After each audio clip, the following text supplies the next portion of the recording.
नमस्कार।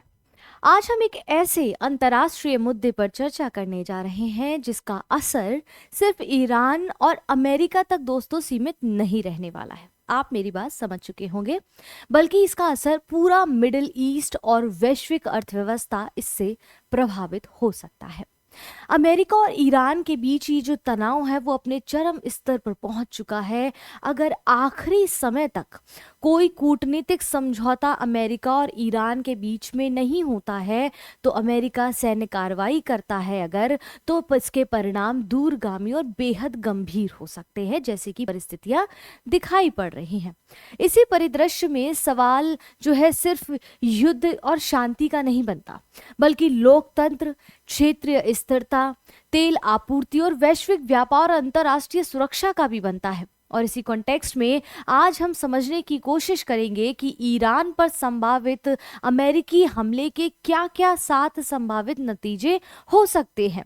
और ये मैं सोचने पे मजबूर हूं कि ये जो संभावित मुद्दे हैं उनको मैंने कुछ पॉइंट आउट करने की कोशिश की है, ताकि आप समझ सके कि अगर युद्ध होता है तो ऐसी स्थिति में क्या क्या सिचुएशंस आ सकती है ईरान के सामने अगर अमेरिका युद्ध करता है, क्योंकि ये मुद्दा यूपीएससी और अंतर्राष्ट्रीय राजनीति दोनों के लिए बहुत ज्यादा महत्वपूर्ण है। नमस्कार दोस्तों, मेरा नाम शिल्पी है और देवघर आईएएस एकेडमी में आप सबका फिर से एक बार स्वागत करती हूँ, अभिनंदन करती हूँ। आइए आज के अपने टॉपिक को समझते हैं, क्योंकि आगामी परीक्षा के लिए बहुत ही महत्वपूर्ण होने वाला है। जहां पर if US attacks Iran the world will shake, Iran crisis explain 7 possible outcomes विच, मतलब जो कि क्या होंगे देखते हैं हम। ठीक है, रिपब्लिक डे के अवसर पर आप सभी को मैं बताना चाहती हूँ कि झारखंड स्टेट स्पेसिफिक पेपर 2 को जो है हमारे द्वारा पढ़ाया जा रहा है हमारे देवघर आईएएस एकेडमी के इस प्लेटफॉर्म पर, जिसकी फीस 999 थी, लेकिन अब ऑफर में मात्र वो 799 रुपए हो गई है। अभी तक आपने एनरोल नहीं कराया है तो अभी जो है पोर्टल्स ओपन है, तो जाके एनरोल करा लीजिए। मोबाइल नंबर आपकी स्क्रीन पर आ रहा होगा 9162500508। इसके बाद एक और ऑफर था, science and tech and environment का जो कोर्स दे रहे हैं हम, उसमें 50% ऑफ है, यानी कि अब वो मात्र 1000 रुपए में है।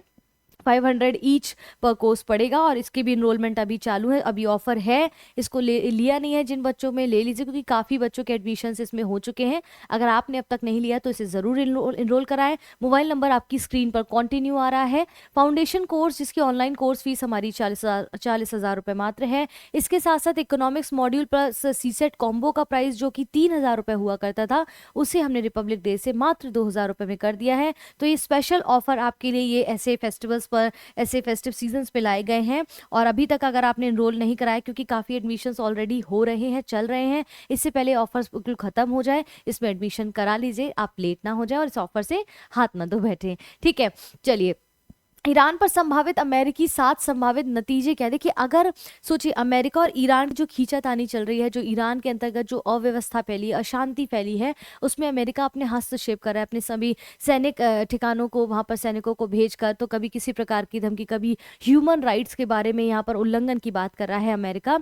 और कहीं ना कहीं अमेरिका को पता है कि ईरान जो है परमाणु हथियार को लेकर जो है उसकी एक प्रक्रिया जो बहुत लंबे समय से चली आ रही है, उस पर काम कर रहा है, तो अमेरिका को इस बात का भी डर है। तो यहाँ पर कह रहे हैं कि अगर अमेरिका और ईरान के बीच अस्थिरता ये बढ़ती चली जाती है और आखिरी समय तक कोई भी निचोड़ नहीं निकलता है, तो ट्रंप क्या करेंगे, सैन्य कार्रवाई का आदेश दे देते हैं। तो इसके परिणाम केवल ईरान तक सीमित नहीं होंगे, बल्कि पूरे मिडिल ईस्ट पर इसका प्रभाव दिखाई देगा, पूरी वैश्विक अर्थव्यवस्था पर इसका प्रभाव दिखाई देगा।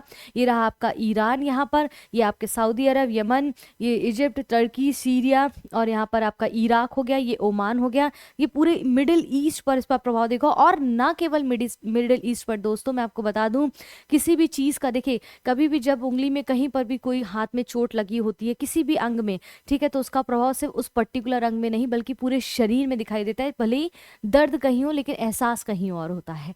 ठीक है, उसी प्रकार से यहाँ पर देखने को मिलेगा। तो 7 possibilities outcomes of a potential US attack on Iran, तो हमने इसको समझा। यहाँ पर सर्जिकल स्ट्राइक एंड लोकतंत्र की उम्मीद, सबसे आशावादी स्थिति जो लग रही है वो ये है कि अमेरिका अगर ईरान जो है ईरान में सिर्फ सैन्य ठिकाने जैसे कि IRGC हो गया, ठीक है, मिसाइल साइट हो गया, न्यूक्लियर प्रोग्राम हो गया, इन पर सटीक हमला अगर करे अगर तो आम जनता को नुकसान ना हो, और ऐसी स्थिति में अगर आम जनता को, नॉर्मल जो पब्लिक है उसको नुकसान ना हो, तो सबसे आशावादी स्थिति में क्या होगा कि ईरान की जो मौजूदा सरकार है ना दोस्तों, वो कमजोर हो सकती है और गिर भी सकती है। इसके बाद क्या होगा, इसके बाद लोकतंत्र व्यवस्था की शुरुआत की एक उम्मीद बन सकती है वहां पर। लेकिन समस्या क्या है, क्या ऐसा होगा? नहीं। समस्या क्या है, क्योंकि इराक और लीबिया में ऐसा नहीं हो पाया था एक समय पर। पहले इराक और लीबिया में भी ऐसा ही सोचा गया था, इसी प्रकार से वॉर हुआ था, लेकिन वहां सैन्य हस्तक्षेप के बाद लोकतंत्र नहीं बल्कि अराजकता फैल गई थी, और जिस कारण से हम यहाँ पर भी स्थिति देख रहे हैं कि सैन्य हमला सुनने में समाधान लगता है, लग सकता है, लेकिन हकीकत में जब इसके जो अक्सर हालात होते हैं वो और ज्यादा मैसी और बिगड़ जाते हैं। वही स्थिति यहाँ देखने को मिल सकती है अगर अमेरिका यहाँ पर जो है वॉर करने की स्थिति में आ जाता है, जिसकी धमकियां निरंतर रूप से चालू हैं। तो surgical strikes and the hope of the democracy most optimistic scenario यहाँ हो सकता है। ठीक है, वेनेजुला मोड की अगर बात करें कि शासन बना रहे लेकिन नीतियां नरम रहे, कुछ ऐसा अगर हो जाए जैसे वेनेजुला में उन्होंने अमेरिका के डोनाल्ड ट्रंप ने किया था, तो इस मॉडल में क्या है कि सरकार वही रहती है लेकिन जो रिपब्लिक है वो खत्म नहीं होता है, तो इस्लामिक रिपब्लिक बने रहे। लेकिन क्या होगा, अब जैसे मान लीजिए कि ये जो धमकियां दे रहे हैं वो अगर इस धमकियों से काम चलता रहे, तो ऐसी स्थिति में क्या होगा, ये जो मॉडल अगर अपनाएंगे, वेनेजुला मॉडल अगर अपनाता है अमेरिका, तो इस्लाम जो है, इस्लामिक रिपब्लिक खत्म नहीं होगा लेकिन उसकी नीतियां थोड़ी नरम हो जाती है। मतलब कहने का ये है कि यहाँ पर जो है दूसरे देशों में लड़ने वाली जो प्रॉक्सी मिलिशिया को कम समर्थन यहाँ पर मिलेगा। न्यूक्लियर मिसाइल प्रोग्राम यहाँ पर जो है देखेंगे कि रोक दिए जा सकते हैं, सीमित किए जा सकते हैं, यानी देश के अंदर दमन थोड़ा कम हो जाएगा। फिर दिक्कतें कहाँ होंगी, दमन तो कम हो जाएगा लेकिन दिक्कतें कहाँ होंगी, दिक्कत होगी जैसे पिछले 47 सालों में वही नेतृत्व आप देखेंगे जो कि किसी बदलाव को मानने को तैयार ही नहीं होगा। पूरा सिस्टम बहुत सख्त हो जाएगा, उसमें लचीलापन ही नहीं रहेगा। सिंपल भाषा में अगर समझे तो सरकार रहते हुए सुधार होना ज़्यादा अच्छा लगता है, लेकिन ईरान के मौजूदा सिस्टम में ऐसा होना, दिखाई देना बहुत मुश्किल दिखाई दे रहा है। तो अगर ऐसा आक्रमण होता है या युद्ध होता है तो क्या क्या संभावित स्थितियां हो सकती हैं, उसके विषय में हम यहाँ पर बात कर रहे हैं। तो संभावनाएं क्यों इसकी कम है, कि क्या लोकतंत्र हो पाएगा, या ऐसी स्थिति होती तो क्या चीजें बेटर हो पाएंगी, नहीं हो पाएंगी, ऐसा दिखाई दे रहा है जितना एनालाइज किया गया। तो regime survives but policies become softer, जैसे वेनेजुला के मॉडल में इन्होंने इस्तेमाल किया था अमेरिका ने। तो यहाँ पर end of the current regime and emergence of a military government, most likely scenario ऐसा बन सकता है कि जो मौजूदा सरकार है, मान लीजिए अगर युद्ध हुआ तो मौजूदा सरकार क्या होगी, गिर सकती है। ठीक है, क्यों? क्योंकि जनता सरकार से नाराज है इस टाइम, लेकिन सुरक्षा तंत्र तो बहुत मजबूत है ना वहां पर, यानी कि IRGC के पास हथियार है, पैसा है, नियंत्रण है। लेकिन नतीजा क्या होगा, नतीजा क्या होगा यहाँ पर कि लोकतंत्र नहीं बन पाएगा। ठीक है, बल्कि IRGC जो उनकी जो सेना है, IRGC के पास जो ताकत है, इतने बम, इतने सब चीजें हैं, बल्कि IRGC के कब्जे वाली सैन्य सरकार बन सकती है, लेकिन लोकतंत्र की संभावनाएं नहीं हो सकती हैं। तो जनता में सरकार की जो अलोकप्रियता है, जो अविश्वास है ना, वो कहीं ना कहीं सरकार को उठने ही नहीं देगी अगर ये युद्ध भी हो गया तो। ठीक है, अब यहाँ पर यही कह रहे हैं ईरान की जवाबी कार्रवाई अमेरिकी बेस और पड़ोसी देशों के निशाने पर हो जाएगा। अगर मान लीजिए ईरान ने जो है इस पर अमेरिकी कार्रवाई यहाँ पर ईरान ने करनी शुरू की, तो अगर ईरान हमला करता है तो ईरान जो है मिसाइल और ड्रोन से जवाब दे सकता है। भाई वो कोई चुप्पी साधे तो नहीं रहेगा, ये रहा आपका ईरान, यहाँ पर वो कोई चुप्पी साधे तो नहीं रहेगा, वो भी जवाबी कार्रवाई देगा। तो बहरीन, कतर जैसे देशों में जो मौजूद है अमेरिकी बेस, वो निशाने पर आ सकते हैं अगर ईरान गुस्से में आया और ईरान ने युद्ध का जवाब युद्ध से दिया। और जो अमेरिका के सहयोगी देश है वो भी इस खतरे में आ सकते हैं। कहते हैं ना कि भाई आपके इर्द गिर्द जो आपका मान लीजिए कोई दुश्मन है लेकिन आपके कोई अजीज दोस्त हैं, तो वो दुश्मन उन पे भी अटैक करना चाहेगा क्योंकि इससे आपको भी हानि होगी। ठीक है, तो 2019 में क्या हुआ था कि सऊदी अरामको पर ऐसा ही मिसाइल ड्रोन हमला हुआ था और जिसके कारण ये स्थितियां देखने को मिली थी। और सीधी बात है कि एक हमला पूरे क्षेत्र में युद्ध फैला सकता है, पूरे मिडिल ईस्ट को हिलाने की ताकत रख सकता है, क्योंकि अमेरिका भी बहुत पावरफुल है और ईरान भी है। तो ईरान में respond with missile and drone attack, US basis in Bahrain और कतर कुड बी टारगेटेड। तो एग्जाम्पल तो हमने समझा कि किस प्रकार से देखने को मिल सकता है।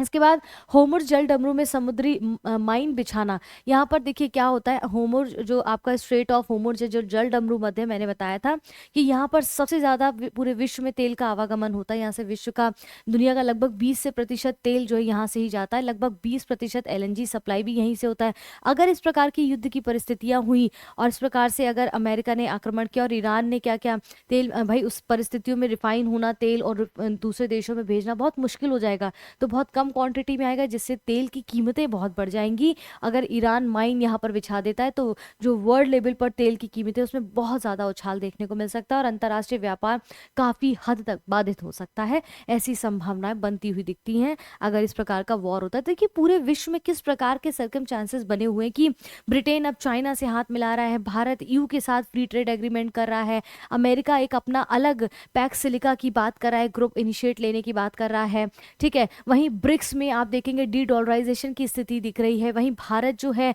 अपनी ई मुद्रा की बात कर रहा है ब्रिक्स के अंतर्गत। तो पूरा विश्व आप देखेंगे एक जगल में फंसा हुआ है, एक जगल जगल चल रहा है, खींचातानी चल रही है। दुश्मन दुश्मन नहीं रहा, अब दोस्त बन गया, दोस्त दोस्त नहीं रहा, अब दुश्मन बन गया। तो किसी एक व्यक्ति के निर्णय ने, अगर आप देखेंगे डोनाल्ड ट्रंप ने ये जो छड़ी घुमाई है ना, ये तेल रूपी छड़ी, वेनेजुएला ग्रीनलैंड को कब्जाने की छड़ी, उसने पूरे विश्व को ये सोचने पे, रीत करने पे मजबूर कर दिया कि किसी एक पे डिपेंडेंसी बहुत खतरनाक हो सकती है, क्योंकि अमेरिका के कोई भी जो है वर्ड पे एतवार नहीं किया जा सकता। अमेरिका रिलायबल नहीं है, अमेरिका ट्रस्ट वर्दी नहीं है, अगर इस सेंस में अभी कहा जाए, because of Donald Trump only, I am saying this because of Donald Trump only, ठीक है। तो ऐसी कंडीशन में हर देश जो है एक दूसरे की जो पर्टिकुलर निर्भरता है उसको खत्म करके और खुद को एक्सपेंड करना चाहता है, एक्सप्लोर करना चाहता है, और कि बाकी भी जो जो ऑप्शंस है उनको भी तलाशना चाहता है। जैसा कि हम देख ही रहे हैं, रोज मैं आपको जियोपॉलिटिकल का जो टॉपिक पढ़ा रही हूँ उसमें समझा रही हूँ, तो आई होप आप कनेक्टेड होंगे रोज। और अगर अभी तक कनेक्टेड नहीं है तो देवघर IAS एकेडमी के इस यूट्यूब चैनल को सब्सक्राइब कर लीजिए, क्योंकि डेली शाम को 6 बजे आपको यहाँ पर जियोपॉलिटिक्स का इंपॉर्टेंट टॉपिक मिलता है। मिस मत करिएगा, वरना अपना नुकसान खुद करेंगे। अमेरिकी युद्धपोत पर बड़ा हमला, तो ईरान की जो रणनीति है वो क्या है? यहाँ पर ईरान की जो रणनीति है वो ये है कि ईरान जो एक साथ कई ड्रोन और छोटी जो तेज नावें हैं, ठीक है, उन पर हमला कर सकता है। इसका मकसद क्या होगा? कि इसका मकसद होगा कि अमेरिकी नौसेना की तकनीकी को उलझा के रखना, उनको उलझा देना, ठीक है, उलझा के माफी चाहती हूँ, उलझा के रखना। इससे क्या होगा, अगर कोई अमेरिकी युद्धपोत अगर डूब जाता है मान लीजिए, तो अमेरिका की छवि, उसकी ताकत को भी झटका लगेगा, राइट। तो इससे क्या होगा कि ऐसा हमला पूरे संघर्ष को बहुत खतरनाक बना सकता है कहीं ना कहीं, ठीक है, बहुत ज्यादा खतरनाक बना सकता है आने वाले समय पे। भाई उसकी छवि तो देखिए आप इसी से समझ लीजिए, चाइना और ब्रिटेन मिल गए, जो 2025 दिसंबर तक ब्रिटेन जो है चाइना के बारे में इतना बुरा भला कह रहा था, अब अचानक से 1 महीने में ऐसे क्या सर्कमस्टांसेस आ गए कि उसको हाथ मिलाना पड़ा। यूरोपियन यूनियन की जो इतनी लग्जरी कार्स हैं, वो उस पर 110% जो हम इस पे टैरिफ लगाते थे, एकदम से हम उस पर 40% 10% लेकर आ रहे हैं। तो ये सब अचानक से नहीं हुआ है दोस्तों। अब ये जियोपॉलिटिक्स जो बदल रहा है वो सिर्फ जो है आर्थिक रूप की स्थिति को समझाने के लिए, बदलने के लिए नहीं, बल्कि जियोपॉलिटिक्स की स्थिति को समझते हुए जो मैत्रीपूर्ण और जो दुश्मनीपूर्ण जो रिश्ते दिखाई दे रहे हैं आज के समय में जियोपॉलिटिक्स के, वो बहुत महत्वपूर्ण निकल कर आ रहे हैं। और अगर ऐसा अमेरिकी युद्धपोत डूबता है तो अमेरिका की साख का तो बेड़ा अगर होगा ही, वो तो खैर डोनाल्ड ट्रंप उसे करने में लगे हुए हैं, तो उसके लिए चाहे नॉर डूबे चाहे ना डूबे, अमेरिका तो वैसे भी बुरी परिस्थितियों में फंस रहा है। क्योंकि कहने में आ रहा है, सुनने में आ रहा है कि लगभग 2040 लगभग अगर देखें तो चाइना उभरती हुई शक्ति के रूप में उभरेगा और संघर्ष यहाँ पर आपको तेज होता दिखेगा, अगर ऐसा वो ईरान पर अटैक करता है। शासन का पतन और देश में अराजकता, सबसे खतरनाक स्थिति पैदा हो जाएगी अगर सरकार पूरी तरीके से यहाँ पर गिर जाती है ईरान में, और कोई मजबूत सत्ता अगर नहीं बचेगी तो अराजकता फैल सकती। बट स्वाभाविक सी बात है, तो क्या क्या हो सकता है? गृह युद्ध हो सकता है, जैसे सीरिया और लीबिया के जैसा गृह युद्ध देखने को मिल सकता है। जातीय झगड़े वहाँ हो सकते थे, कुर्द और बलूच इत्यादि के जो झगड़े चलते हैं वहाँ पर। शरणार्थी संकट बहुत बढ़ जाएगा, यानी कि लाखों लोग देश छोड़ने के मजबूर बहुत हो जाएंगे। तो इतनी बड़ी चिंता क्यों है आखिरकार? तो ईरान की जो आबादी है वो 9 करोड़ से ज्यादा यहाँ पर दिखाई जाती है, और पूरे मिडिल ईस्ट में अस्थिरता फैल जाएगी, जैसा कि मैंने कहा। और इससे क्या है कि ईरान में अराजकता सिर्फ उसकी नहीं बल्कि पूरे क्षेत्र की समस्या बन जाएगी अगर यहाँ पर अमेरिका वॉर कर देता है। वॉर की स्थितियां जैसे बनी हुई है, अगर वो उसको कंटिन्यू रखता है, ठीक है। कंक्लूजन क्या है कि ईरान पर अमेरिकी हमला जो होगा वो सिर्फ एक देश पे नहीं है, हमने समझा पूरे मिडिल ईस्ट पर हमला होगा, राइट। बल्कि पूरे मिडिल ईस्ट और वैश्विक व्यवस्था, पूरे मिडिल ईस्ट पे तो होगा ही होगा, वैश्विक वैश्विक व्यवस्था जो तेल की लेकर है, जो तेल के क्राइसिस हो जाएंगे वो बहुत बड़ा मुद्दा हो जाएगा। तेल के क्राइसिस तो होंगे ही, उनके प्राइस बहुत इंक्रीज हो जाएंगे। और सबसे बड़ा सवाल ये है कि क्या अमेरिका कार्रवाई इस पे करेगा या टकराव टालने का रास्ता चुनेगा, क्योंकि अमेरिका बार बार यही कह रहा है, मतलब एक तरफ सेना भेज रहा है अपने वहां पर अड्डों में सोना भेज रहा है, सारी चीजें कर रहा है, एक तरफ कह रहा है हम शांति बहाल करना चाहते हैं, हम तो शांति से आपको समझा रहे हैं, आप ही उंगली टेढ़ी करने की कोशिश कर रहे हैं। तो देखते हैं क्या बनता है, क्योंकि क्योंकि अगर ये ऐसा युद्ध हो सकता है तो जिसका अंत स्पष्ट नहीं होगा। हमें नहीं पता कि जब ये युद्ध अगर छिड़ गया, इनके पहले तो देखिए वार्तालाप से चीजें हो जाए तो बहुत बड़ी कृपा होगी, लेकिन अगर नहीं होता है तो इसका प्रभाव ना केवल मिडिल ईस्ट पे, ना केवल कुछ ही क्षेत्रों में, बल्कि भारत तक पे दिखता है। क्योंकि देखिए अमेरिका हमेशा क्या करता है कि अगर आप किसी से माल ले रहे हैं, किसी से गुड परचेज कर रहे हैं और उसका नहीं बन रही, तो लो भाई सीधे आप पर टैक्स लाते हैं। रशिया के रूप में देख लो, ईरान के रूप में देख लो, ग्रीनलैंड के रूप में देख लो, आप किसी भी रूप में देख लो, ठीक है। अमेरिका के पास हथियार क्या है, परमाणु बम से ज्यादा तो उसके पास जो है टैरिफ रूपी हथियार है। वो जब चाहता है वो हथियार के रूप में टैरिफ फेंक देते हैं, युद्ध की धमकी दे देते हैं। भाई पागल वागल है, मतलब समझ ही नहीं आता है वो ऐसा क्यों करने में लगे हुए हैं। उनकी वजह से पूरा विश्व स्ट्रगल करने में लगा हुआ है। तो this could be become a war with no clear और नो प्रिडिक्टेबल एंड। और प्रिडिक्टेबल की बात मैं दोस्तों बता दूं, जहां पर डोनाल्ड ट्रंप है वहां पर प्रिडिक्शन तो एस्ट्रोलॉजर भी नहीं दे सकते। मतलब बिल्कुल अनएक्सपेक्टेड है वो व्यक्ति, क्या कर दे उनको खुद नहीं पता वो अगले पल क्या कर दे। मैं हमेशा यही लाइन बोलती हूँ, क्योंकि वाकई उस व्यक्ति को नहीं पता कि अगले पल क्या करना है क्या नहीं करना है, इसलिए उन पर कोई रिलाय नहीं करेगा। और वो ऐसा करके वो तो एक समय के बाद एक जो है उस टीम से निकल जाएंगे, या उस कहते हैं कि जो उनकी पार्टी है उससे निकल जाएंगे। लेकिन एक छवि जो है यूएस की बहुत खराब कर रहे हैं वो, इवन उनके ही पड़ोसी देश उनका साथ नहीं दे रहे हैं। खैर यहाँ पर कहने का मतलब ये है कि काफ़ी इंटरेस्टिंग टॉपिक रहा है ये। और हमारे साथ देवघर आईएएस एकेडमी के इस यूट्यूब चैनल पर अभी तक सब्सक्राइब नहीं किया तो सब्सक्राइब कर लीजिए। वीडियो पसंद आया है तो वीडियो को लाइक ज़रूर करें। जो नए नए इनिशिएट्स लाए जा रहे हैं, प्रोग्राम्स लॉन्च किए जा रहे हैं जिसपे इतना ज़्यादा कटौती करके वो फीस रखी जा रही है, उसको ज़रूर इनरोल कराएं अगर आपके लिए थोड़ा भी मददगार साबित होता है। फिलहाल के लिए अपनी वाणी को विराम देते हैं, कल मिलते हैं एक और नए टॉपिक के साथ। तब तक के लिए धन्यवाद।